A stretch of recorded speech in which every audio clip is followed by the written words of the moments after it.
È chiaro però che i numeri, se fossero molto elevati, diventa estremamente complicato, quindi con i paesi limitrofi, come ho sempre detto, oltretutto bisogna valorizzare sempre di più la collaborazione e il controllo dei confini, e soprattutto ovviamente quelli extraeuropei, extra Schengen, e penso al confine croato. Al netto di un'accelerazione dei trasferimenti in altre regioni, il presidente del Friuli Venezia Giulia, Massimiliano Fedriga, non nasconde una certa preoccupazione per un possibile aumento di arrivi di migranti attraverso la rotta balcanica, fattore che peserebbe sulla gestione del fenomeno. La variabile è sempre la stessa: con la primavera e poi l'estate ci si attende un aumento dei flussi. È quanto affermato ai margini dell'incontro in regione con il ministro degli esteri sloveno.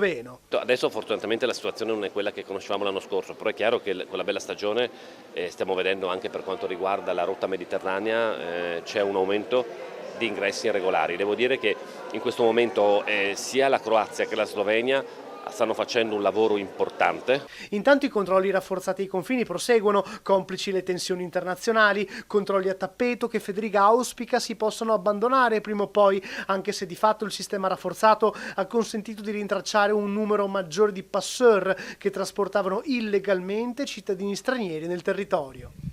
Come da quando sono iniziati, la volontà comune è quello che i controlli al confine non ci siano. Oggi purtroppo le tensioni che ci sono in Medio Oriente e la rotta balcanica, che condiziona e rischia di condizionare ovviamente la possibilità di tenere aperti i confini, perché all'interno della rotta balcanica, ricordo le preoccupazioni nate a livello europeo della presenza di fondamentalisti o comunque di persone pericolose. Io mi auguro ovviamente che possano il prima possibile tornare una sicurezza e quindi anche una riapertura dei confini che è fondamentale per le nostre popolazioni e per la nostra economia.